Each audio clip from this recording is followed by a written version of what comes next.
Hello বন্ধুরা, আজ আমি আপনাদের এক্সপ্লেন করে শোনাবো ২০২৪ সালের অন্যতম সেরা মালায়ালাম হরর সিনেমা 'ব্রহ্মযুগম'। আইএমডিবিতে এই সিনেমাটি পেয়েছে ১০ এর মধ্যে 8.6 স্টার আর রটেন টমেটোসে এর অডিয়েন্স স্কোর 79%।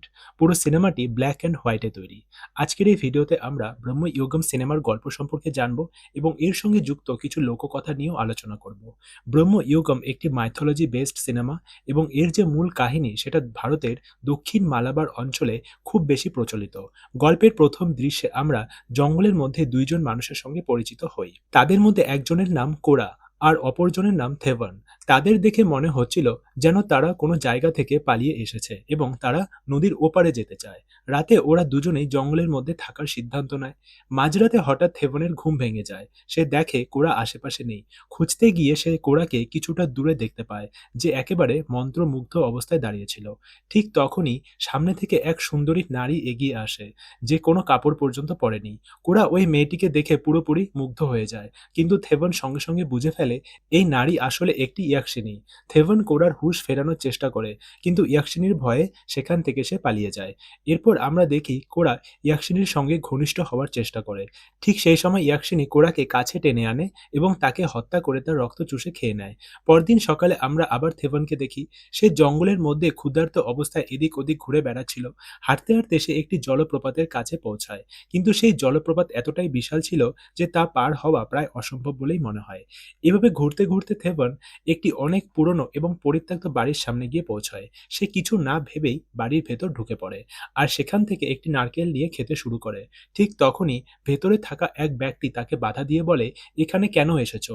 থেভন এর উত্তরে বলে সে নদী পার করে ওপারে যেতে চেয়েছিল, কিন্তু পথ ভুল করে সে এই বাড়িতে ঢুকে পড়েছে এবং সে এক্ষুনি এখান থেকে চলে যাবে। ওই লোকটি এবার তাকে জানায় এই বাড়িতে ঢোকা যতটা সহজ, বাড়ি থেকে বেরোনো ঠিক ততটাই কঠিন। যদিও থেভেন এই কথার অর্থ বুঝতে পারেনি। তাদের কথা শুনে ওই বাড়ির মালিক বাইরে বেরিয়ে আসে এবং থেভেনের সঙ্গে কথা বলতে শুরু করে। এখানে আমরা জানতে পারি ওই বাড়িটার মালিকের নাম কোদাম পট্টি, আর অন্য ব্যক্তিটি ছিল তার রাঁধুনি। থেভেন এতটাই ক্ষুধার্ত ছিল যে সে খাবারের খোঁজে বাড়ির ভেতর ঢুকে পড়েছিল। পেশায় থেভন ছিল একজন পানন্দ, অর্থাৎ প্রাচীনকালে যারা রাজাদের দরবারে গান বাজনা পরিবেশন করত। পট্টি থেভনকে একটি গান গাইতে বলে আর থেভন গান গাইতে শুরু করে। পট্টির কাছে থেভনের গান খুবই ভালো লাগে, তাই সে তাকে সেখানেই থাকার অনুমতি দেয়। এমনকি পট্টি থেভনকে খাবারও অফার করে। এখানে একটি বিষয় উল্লেখ করা জরুরি, এই দৃশ্যে বর্ণ ও জাতিভেদের বিষয়টি স্পষ্টভাবে দেখানো হয়েছে। পট্টিকে একজন উচ্চ বর্ণ ব্রাহ্মণ হিসেবে দেখানো হয়েছে, আর থেভন একজন গায়ক যাকে নিম্নবর্ণের মানুষ হিসেবে উপস্থাপন করা হয়েছে। যাই হোক, এরপর রাঁধুনি থেভনকে তার থাকার ঘর দেখিয়ে দেয় এবং বলে সে যদি বেঁচে থাকতে চায় তাহলে কখনো যেন বাড়ির দক্ষিণ দিকটায় না যায়। পাশাপাশি সে এটাও জানায় এই বাড়িতে প্রায় অদ্ভুত শব্দ শোনা যায়, আর সেসবের রহস্য জানার চেষ্টা না করাই ভালো।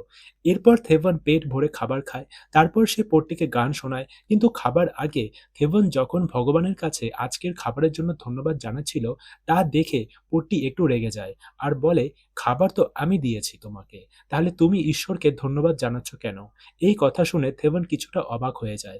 পরের দৃশ্যে আমরা দেখি রাঁধুনি গোপনে কারোর জন্য খাবার নিয়ে যাচ্ছে, কিন্তু সে কে ছিল সেটা আমাদের দেখানো হয় না। খাবার খেয়ে থেভন বাড়ির চারপাশটা ঘুরে দেখতে থাকে। বাড়ির পেছনে সে বেশ কয়েকটা গর্ত দেখতে পায়, যেগুলো কিছুক্ষণ আগেই মাটি দিয়ে ভরাট করা হয়েছে। শুধু তাই না, ওই গর্তগুলো দেখে বোঝা যাচ্ছিল এগুলোর মধ্যে মানুষের মৃতদেহ রাখা হয়েছে। থেভন ভয়ে সেখান থেকে পালিয়ে যায়। বাড়ির ভেতরে এসে সে শিকলের শব্দ শুনতে পায়। সেই শব্দ অনুসরণ করতে করতে থেভন ঠিক সেই জায়গায় পৌঁছায় যেখানে আগে আমরা রাঁধুনিকে খাবার নিয়ে যেতে দেখেছিলাম। থেভন সিঁড়ি দিয়ে ওপরের ঘরটায় গিয়ে দেখে সেখানে একটি শিকল পড়ে আছে। হয়তো এখানে কাউকে বেঁধে রাখা হয়েছে, আর পাশাপাশি একটি প্লেট ভর্তি খাবারও রাখা ছিল। থেভনের মনে হয় কেউ যেন শিকল টানতে টানতে তার দিকে এগিয়ে আসছে। এই ভয়ে থেভন সেখান থেকে দ্রুত বেরিয়ে যায়।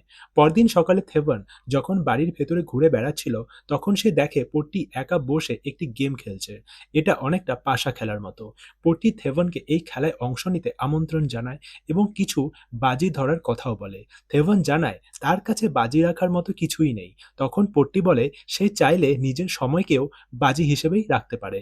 অর্থাৎ যদি থেভন এই খেলায় জিতে যায় তাহলে সে এখান থেকে চলে যেতে পারবে, কিন্তু যদি হেরে যায় তাহলে তাকে সারা জীবন এই বাড়িতেই থাকতে থাকতে হবে। থেভন এত বড় বাজি ধরতে মোটেই রাজি ছিল না।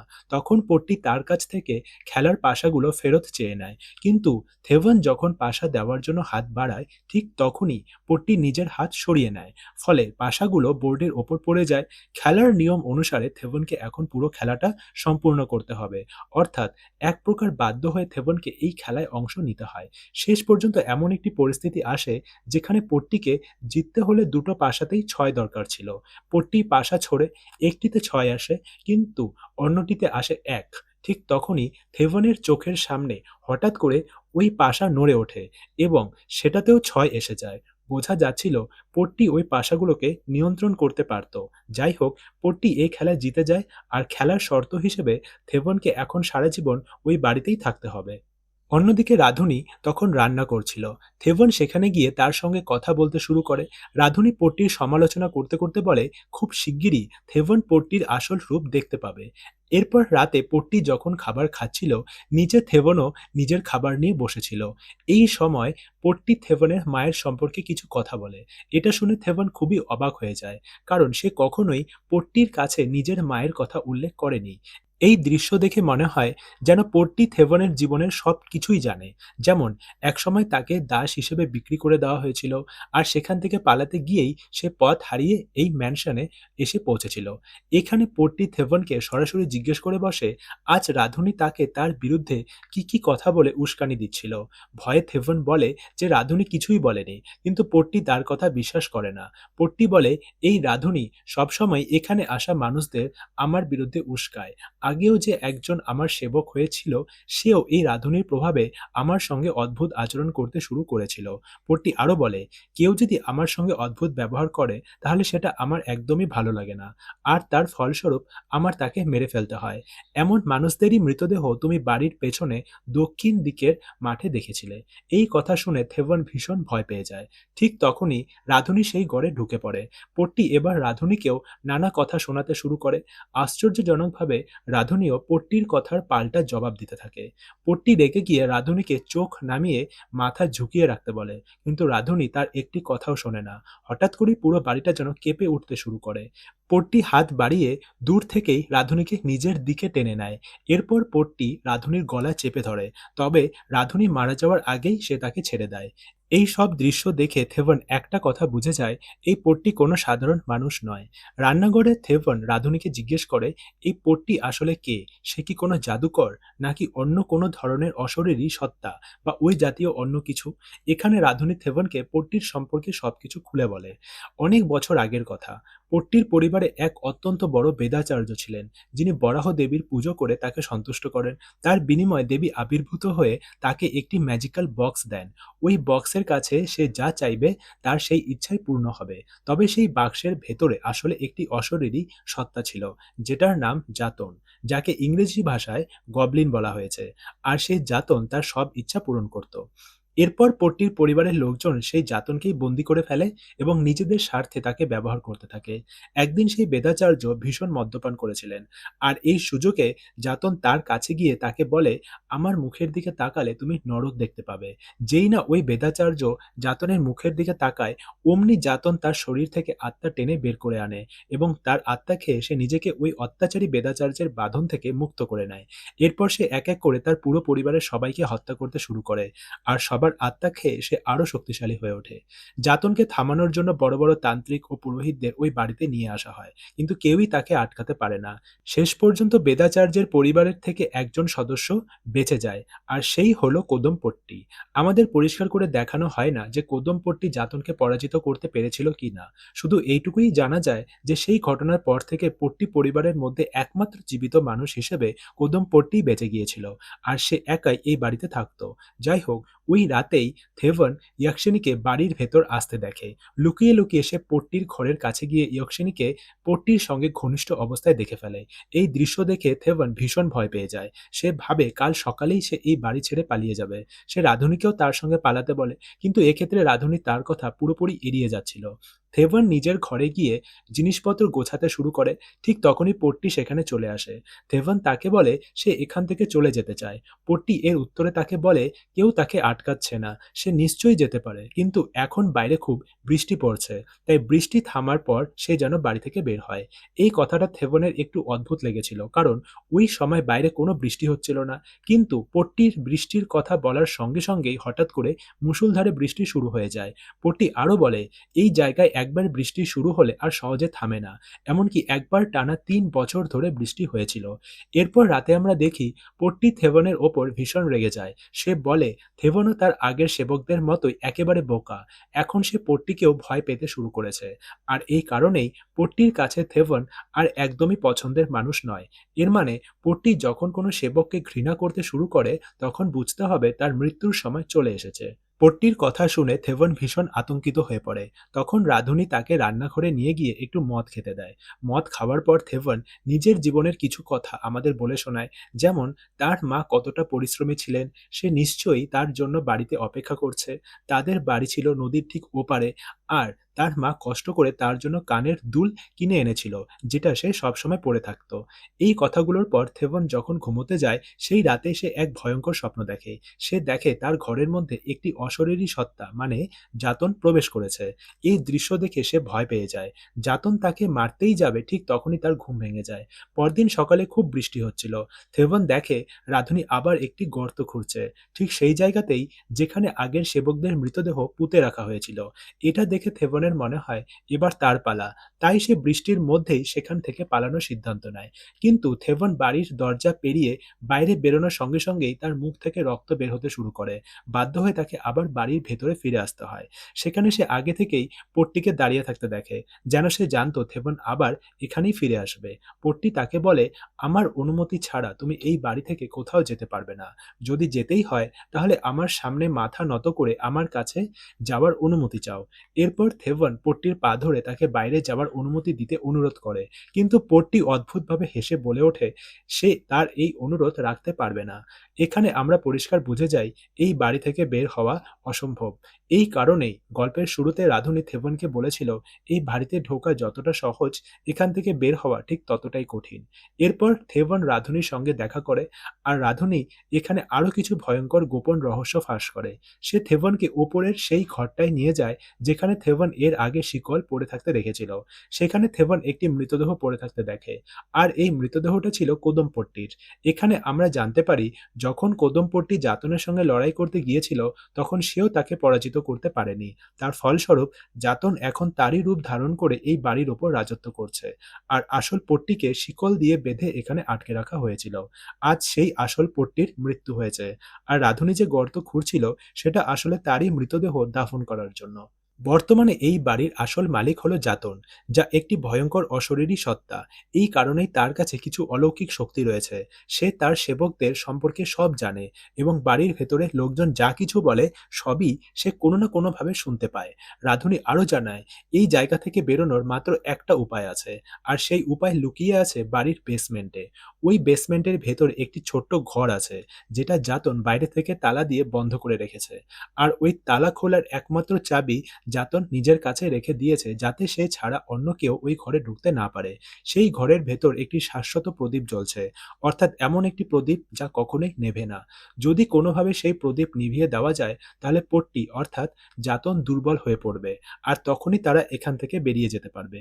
কিন্তু সমস্যা একটাই, ওই ঘরটিতে ঢোকার জন্য যে চাবির দরকার সেটা তো পট্টি নিজের কাছে রেখে দিয়েছে। পট্টি ওই চাবি কোথায় রেখেছে সেটা কেউ জানে না। পট্টি সবসময় ওই ঘরের আশেপাশে ঘোরাফেরা করে। এর ওপর আবার সময়ের সঙ্গে সঙ্গে ওই চাবি পাওয়াটাও অসম্ভব হয়ে যাবে। কারণ এই জায়গার প্রভাব এমন যে মানুষ ধীরে ধীরে নিজের আগের জীবন ভুলে যেতে থাকে। এই কথাটা প্রমাণ করার জন্য রাঁধুনি থেভানকে জিজ্ঞেস করে, তোমার কি মনে হয় তুমি কতদিন ধরে এখানে আছো? থেভান বলে সে তো মাত্র কয়েকদিন আগেই এখানে এসেছে। তখন রাঁধুনি তাকে জিজ্ঞেস করে, তুমি কি সত্যিই কয়েকদিন আগে এসেছো নাকি কয়েক মাস আগে এসেছিলে? আসলে থেভান এখানে এসেছে তার কয়েক মাস হয়ে গিয়েছিল, কিন্তু সে সেটা নিজেও বুঝতে পারেনি। এখানে রাঁধুনি থেভানকে আরো জিজ্ঞেস করে, তুমি কি নিজের নামটা মনে করতে পারছো? আর অবাক করার মতো বিষয়টা হলো থেভান নিজের নামই ভুলে গিয়েছিল। এমনকি তার মায়ের নামটাও তার মনে ছিল না। এই সবকিছু দেখে থেভান সিদ্ধান্ত নেয় যেভাবেই হোক সে ওই ঘরের চাবিটা অবশ্যই জোগাড় করবে। থেভন সরাসরি পোর্টটির কাছে যায় এবং বলে, "আমি আপনার সঙ্গে ওই বোর্ড গেমটা আবার খেলতে চাই।" কিন্তু পোর্টটি বলে, "এখন তোমার কাছে বাজি ধরার মতো কিছুই নেই।" থেভন তখন বলে, "আমার কাছে একটি চাবি আছে।" চাবি কথাটা শুনেই পোর্টটি সঙ্গে সঙ্গে নিজের কোমরের দিকে হাত দেয়। যেটা দেখে থেভন বুঝে যায় এটাই সেই চাবি যেটা তারা খুঁজছিল। পোর্টটি ওই চাবিটা কোমরের কাছেই বেঁধে রেখেছে। এটা বুঝে থেভন সঙ্গে সঙ্গে কথা ঘুরিয়ে বলে, "আপনার কাছেই তো আমার জীবনের চাবি আছে। তাই আমি আমার স্বাধীনতার চাবির জন্যই খেলতে চাই।" কিন্তু পোর্টটি থেভনের কথা উপেক্ষা করে সেখান থেকে চলে যায় এবং তার সঙ্গে বোর্ড গেম খেলতে রাজি হয় না। এরপর রাঁধুনি আর থেভন পরিকল্পনা করে আজ রাতে রাঁধুনি ভালো করে অনেক খাবার বানিয়ে পোর্টটিকে খাওয়াবে। আর সে ওই খাবারে এমন কিছু মিশিয়ে দেবে যাতে সে ঘুমিয়ে পড়ে। তখন থেভন গোপনে ওই চাবি চুরি করবে। রাঁধুনি রান্না শুরু করে, ঠিক তখনই পোর্টটি রান্নাঘরে এসে রাঁধুনির গলা চেপে ধরে। এক মুহূর্তের জন্য মনে হয়েছিল পোর্টটি হয়তো তাদের পুরো পরিকল্পনা জেনে গেছে, তবে আসলেই পোর্টটি সেটা জানত কিনা তা এখানে স্পষ্ট হয় না। এই বিষয়টা একটু পরে স্পষ্ট হবে। এখন পোর্টটি রাঁধুনিকে শাস্তি দিচ্ছিল শুধুমাত্র এই কারণে, কিছুদিন আগে রাঁধুনি থেভনকে মদ খাইয়েছিল। আর সেই মদ ছিল কেবল পোর্টটির জন্য, অন্য কারো জন্য নয়। রাঁধুনি সঙ্গে সঙ্গে পোর্টটির কাছে ক্ষমা চেয়ে নেয় আর পোর্টটি তাকে সতর্ক করে সেখান থেকে চলে যায়। সেই রাতে পরিকল্পনা অনুযায়ী সবকিছু ঘটে। পোর্টটি ভালো করে খেয়ে-দেয়ে গভীর ঘুমে ঢলে পড়ে। এরপর থেভন একটি ছুরি নিয়ে পোর্টটির কাছে যায় এবং তার কোমরের কাছে চাবি খুঁজতে থাকে। কিন্তু আশ্চর্যজনকভাবে থেভন চাবিটা খুঁজে পায় না। ঠিক তখনই হঠাৎ পোর্টটি জেগে ওঠে। সে থেভনের গলা টিপে নিজের কাছে নিয়ে আসে এবং তার মুখের ভেতর তাকাতে বলে, যাতে সে থেভনের আত্মা টেনে নিতে পারে। কিন্তু হঠাৎ করেই সে থেমে যায়। এখানেই আসে গল্পের সবচেয়ে বড় টুইস্ট। আমরা জানতে পারি রাঁধুনি নিজের মনে একেবারে আলাদা একটি পরিকল্পনা বানিয়ে রেখেছিল, যেটা না থেভন জানত আর না পোর্টটি। আসলে যখন পোর্টটি রান্নাঘরে রাঁধুনির গলা চেপে ধরেছিল, তখনই রাঁধুনি চুপ করে তার কাছ থেকে চাবিটা চুরি করে নিয়েছিল। আর এখন সে থেভনকে দিয়ে পোর্টটিকে ব্যস্ত করে রেখেছিল। এই সুযোগে রাঁধুনি বেসমেন্টে গিয়ে সেই ঘর খুলে ভেতরের শাশ্বত প্রদীপ নিভিয়ে দেয়। আর এর ফলেই পোর্টটি হঠাৎ দুর্বল হয়ে থেমে যায়। এরপর থেভন রাঁধুনির সঙ্গে দেখা করে এবং তার ওপর খুব রেগে যায় আর বলে, "তুমি যে আলাদা করে আরেকটা প্ল্যান বানিয়ে রেখেছিলে সেটা আমাকে বলতে পারতে। আর একটু দেরি হলেই পোর্টটি আমাকে মেরে ফেলত।" রাঁধুনি জানায় তার এমনটা করা জরুরি ছিল আর খেলাটা এখনো শেষ হয়নি, কারণ তাদের এখন যাতনকে আবার সেই ম্যাজিক্যাল বক্সের ভেতর বন্দি করতে হবে, যেখান থেকে সে প্রথমবার বেরিয়ে এসেছিল। এখন তাদের কাছে একটাই সুযোগ, যে করে হোক যাতনকে ওই বাক্সের ভেতর বন্দি করতেই হবে, কারণ যাতন এই মুহূর্তে দুর্বল। থেভন আর রাঁধুনি দুজনেই ওই বাক্স নিয়ে যাতনকে খুঁজতে আবার সেই বেসমেন্টে যায়। সেখানে যাতন তাদের সামনে বেরিয়ে আসে। যাতন তাদের নানা রকম কথা বলে প্রভাবিত করার চেষ্টা করে। কিন্তু রাঁধুনি খুবই চালাক ছিল। সে যাতনের কোনো কথাই শুনছিল না। বরং রাঁধুনি আগেই থেভনকে সতর্ক করে দিয়েছিল সেও যেন যাতনের কথা পাত্তা না দেয়। এখানে আমরা আরো একটি রহস্য জানতে পারি। আসলে এই রাঁধুনি ছিল কোদমপট্টির ছেলে। সবাই ভেবেছিল সে হয়তো বিয়ে করেনি, অর্থাৎ তার কোনো সন্তান জন্ম নেয়নি। কিন্তু এক নিম্ন বর্ণের নারীর সঙ্গে পট্টির সম্পর্ক ছিল। আর সেই সম্পর্ক থেকেই এই রাঁধুনির জন্ম। তাই সমাজে নিম্ন বর্ণের হলেও রাঁধুনির শরীরে পট্টির বংশেরই রক্ত বইছিল। এখানে রাঁধুনি তাকে বলে, কেউ জন্মসূত্রে ব্রাহ্মণ হয় না, কর্মের মাধ্যমেও মানুষ ব্রাহ্মণ হতে পারে। এরপর থেভন আর রাঁধুনি একসঙ্গে নকল পট্টি অর্থাৎ যাতনের উপর আক্রমণ চালায়। দুর্বল হলেও যাতনকে পরাস্ত করা এত সহজ ছিল না। যাতন ওদের সঙ্গে মাইন্ড গেম খেলা শুরু করে। অর্থাৎ ওরা এখন যা কিছু দেখবে বা শুনবে বা অনুভব করবে সেগুলো যাতনের বানানো ভ্রম বা মায়াজাল। এখানে আমরা দেখি পুরো বাড়ির করিডোরগুলো যেন ঘুরে যাচ্ছে। ধীরে ধীরে ঘরগুলো ছোট হয়ে আসছে। এক্ষুনি সেখান থেকে বেরোতে না পারলে ওরা হয়তো মারা যাবে। ঠিক তখন রাঁধুনি হুঁশ ফিরে আসে। অর্থাৎ সে যাতনের মায়াজাল থেকে নিজেকে বের করে আনে। তার কিছুক্ষণ পর থেভন সেখানে চলে আসে। ওরা দেখে নকল পট্টি এক জায়গায় বসে কাঁদছে। সে রাঁধুনিকে বলে তার কাছে যেতে, কারণ এখন তার সামনে নাকি তার নিজের বাবা দাঁড়িয়ে আছে। মানে ছলে বলে সে রাঁধুনিকে নিজের কাছে টেনে এনে তাকে হত্যা করতে চাইছিল। কিন্তু রাঁধুনি তার কোনো কথাই শোনে না। সে থেভনকে বলে ওই বাক্সটা খুলতে, যাতে তারা যাতনকে আটকাতে পারে। কিন্তু এবারও যাতন ওদের মধ্যে একটা মিসআন্ডারস্ট্যান্ডিং তৈরি করে। সে থেভনকে বলে, "আমাকে মারার পর ও তোকে মেরে ফেলবে।" এটা শুনে থেভন ভয় পেয়ে যায়। রাঁধুনি তাকে সত্যিটা বোঝানোর জন্য যেই না পেছনে তাকায়, অমনি যাতন রাঁধুনির গলা চিপে ধরে। কিন্তু এবার থেভন সাহস করে যাতনের গলায় একটি চাকু ঢুকিয়ে দেয়। যাতন একটু দুর্বল হতেই রাঁধুনি তার হাত থেকে একটি আংটি খুলে নেয়। এরপর সে পট্টির শরীরে আগুন ধরিয়ে দেয়। সেই আগুন পুরো বাড়িতে ছড়িয়ে পড়ে আর পট্টির শরীর ওই আগুনে পুড়ে নষ্ট হয়ে যায়। সবশেষে আমরা তার শরীরের ভেতর থেকে যাতনকে বেরিয়ে আসতে দেখি। এটাই ছিল যাতনের আসল রূপ।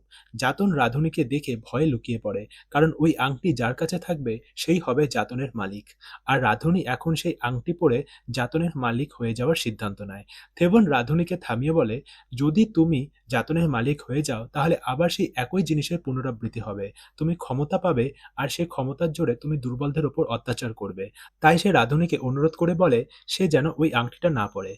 কিন্তু রাঁধুনি থেবনের কোনো কথাই শুনতে রাজি হয় না। এর ফলে থেবন আর রাঁধুনির মধ্যে ভয়ঙ্কর লড়াই শুরু হয়ে যায়। দুজনই একে অপরকে হত্যা করার চেষ্টা করে।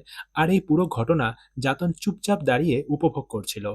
এই সময় হঠাৎ করে পুরো বাড়ি সম্পূর্ণভাবে ভেঙে পড়ে। এরপর আমাদের পরের দিন সকালের দৃশ্য দেখানো হয়। থেভন ওই বাড়ি থেকে বেরিয়ে এসেছে, কিন্তু এইবার তার মুখ থেকে আর রক্ত বেরিয়ে আসে না। কিছু দূর যাবার পর হঠাৎ করে রাঁধুনি তার উপর আক্রমণ করে। এর কারণটা ছিল, গতকাল রাতে যখন বাড়িটা তাদের উপর ভেঙে পড়েছিল, ওই সময় আংটিটা থেভনের কাছেই ছিল। আর রাঁধুনি সেই আংটিটা ফেরত চাইতে তার কাছে এসেছিল। এই সময় রাঁধুনি খেয়াল করে থেভনের কানে থাকা কানের দুলটা নেই, যেটা কিনা অনেক ছোটবেলায় তার মা তাকে দিয়েছিল। আর থেভনের আচরণ তার একটু অদ্ভুত লাগছিল। এটা দেখে রাঁধুনি বুঝে যায় এটা আসলে থেবন নয়, অর্থাৎ গতকাল রাতেই থেবন মারা গেছে। আর যাতন থেবনের রূপ ধারণ করে বাড়ি থেকে বেরিয়ে এসেছে। আর ওই আংটিটা এখন তার কাছেই আছে। ভয়ে রাঁধুনি সেখান থেকে দৌড়ে পালায় এবং নদীর ধারে গিয়ে চিৎকার করতে থাকে। ঠিক তখনই কেউ একজন তাকে গুলি করে হত্যা করে। এরপর আমরা সেখানে কিছু পর্তুগিজ সৈন্য দেখতে পাই। আসলে থেবন ওই অভিশপ্ত বাড়িতে ঢোকার পর অনেক বছর কেটে গেছে।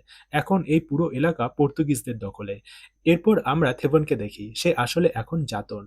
সে জলের মধ্যে নিজের হাত-মুখ ধুয়ে নেয়। ঠিক তখন আমরা জলে পট্টির প্রতিফলন দেখতে পাই। সে থেবনকে দেখে হাসছিল। এরপর থেবন সেই আংটিটা পরে নেয়। অর্থাৎ এখন থেকে ওই আংটির ওপর তার পুরো নিয়ন্ত্রণ চলে আসে। আর ঠিক এখানেই এই গল্প শেষ হয়। তো বন্ধুরা, এই ছিল ব্রহ্মযুগম সিনেমার পুরো গল্প। এবার যে প্রথম প্রশ্নটা আপনাদের মনে আসতে পারে সেটা হলো, এই সিনেমার নাম ব্রহ্মযুগম কেন? পট্টি বলেছিল এখন নাকি কলিযুগ চলছে। আর সেই কলিযুগের মধ্যেই সে এক ধরনের ব্রহ্মযুগ চালাচ্ছে। এই যুগের মালিক সে নিজেই। ব্রহ্মযুগের সবচেয়ে বড় বৈশিষ্ট্য হলো, এই যুগে ভগবান মানুষের থেকে অনেক দূরে সরে যাবে। অর্থাৎ আপনি যতই চিৎকার করুন, যতই ডাকুন, যতই প্রার্থনা করুন, ভগবান আপনার একটি কথাও শুনবেন না। আসলে সিনেমার থিমটাও ঠিক এমনই, যেখানে শেষ পর্যন্ত যাতনই জিতে যায় আর রাঁধুনি ও থেবন দুজনেই হেরে যায়। এবার দ্বিতীয় যে প্রশ্নটা আপনার মনে এসেছে সেটা হলো, এই সিনেমায় ইয়াকশিনির ভূমিকা কি ছিল?